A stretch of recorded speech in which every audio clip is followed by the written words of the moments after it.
son temps toutes les semaines pour approfondir ses connaissances en aéronautique ou apprendre des nouvelles choses. Donc il y a le module d'histoire, de météorologie par exemple, de facture humain ou d'anglais, et voilà. Le BIA, c'est une formation qui prépare à l'avenir et qui nous aide à acquérir un peu de culture L'aéronautique. d'aéronautique. Avez-vous des appréhensions avant de commencer le BIA? Quand on commence le BIA, on peut se dire que c'est assez compliqué, très technique, des choses comme ça, mais les professeurs expliquent très bien, les cours sont bien expliqués, c'est très précis dans les livrets, donc c'est assez facile à apprendre. Parce qu'à premier abord, on peut penser que c'est très difficile parce qu'un avion, ça peut être hyper complexe. C'est vrai, mais quand c'est bien expliqué, ça peut rendre les choses beaucoup plus simples. Quand au début on voit plein de formules compliquées et puis en fait au final on se rend compte qu'il y a pas mal de choses simples dedans. En soi oui, parce que bon, si on n'a aucune base en maths et en physique ça va être quand même compliqué, mais il n'y a pas besoin non plus d'être extrêmement bon en maths et en physique pour pouvoir réussir, mais il faut quand même avoir des bases. Il a entièrement raison. En fait, non, mais en fait, faut pas être très avancé non plus, mais faut quand même savoir de quoi on parle. Il y a des petits calculs à faire, mais c'est pas les plus compliqués du monde non plus. Il n'y a pas forcément besoin des maths parce qu'il y a une partie il y a que 20 points avec des calculs. Du coup, le reste c'est qu'histoire, il n'y a pas besoin de calcul. Météo, il n'y a pas besoin de calcul. Du coup, il n'y a pas besoin de savoir faire des maths pour avoir le BIA. Oui, je vois. Quel métier voulez-vous faire plus tard? Alors moi pour l'instant je ne sais pas encore. Et moi, j'aimerais bien faire vétérinaire. Êtes-vous stressé pour l'examen du BIA?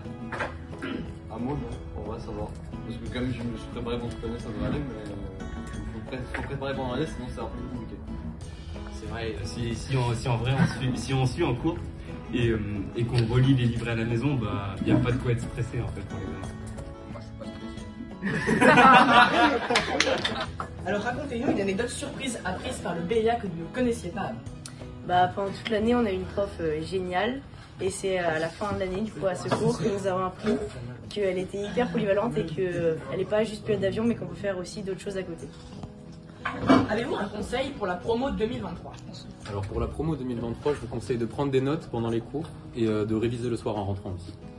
Également de bien écouter et surtout pas tricher pendant les examens blancs parce que ça sert à rien, il faut se préparer. Il faut bien réviser l'examen blanc mais pas juste un jour avant et bien longtemps. Dès le début de l'année, c'est-à-dire qu'il ne faut pas s'y prendre à la dernière minute. En fait, les examens, ils peuvent stresser au début de l'année parce qu'on se dit c'est démentiel, il y a plein de questions, tout ça, mais en fait ça va. Juste, faut se préparer à l'avance et prévoir le coup très vite. Je dirais réviser à la fin de chaque cours, réviser bien. Soyez attentifs pendant les cours parce que c'est important pour l'examen final. J'aurais dit exactement la même chose qu'Ernest. Bizarrement. Pour moi, c'est à peu près la même chose. J'ajouterais, quand vous avez du temps, n'hésitez pas, par exemple, prendre des livrets, tout ça pour, en fait, sans réviser, pouvoir s'entraîner facilement et tranquille. Le secret, c'est d'écouter en cours. Parce que quand on écoute, on retient mieux. Quand on lit après, du coup, c'est intéressant d'écouter et de lire pour mieux retenir. Alors, avez-vous un mot à dire à l'équipe ambassadeur? Alors moi déjà, faites-nous passer sur Insta. Et aussi, c'est très sympa, j'aime beaucoup avoir plusieurs profs dans l'année et qui ne font pas les mêmes métiers dans l'aéronautisme, mais qui sont à chaque fois dans des secteurs différents. Avoir plusieurs profs différents, c'est avoir plusieurs points de vue différents et cela aide à nous forger une opinion aéronautique. Les professeurs ils ont plusieurs horizons, on a plusieurs points de vue sur les cours et plusieurs corps de métier présentés, donc je trouve ça vraiment bien. Ouais.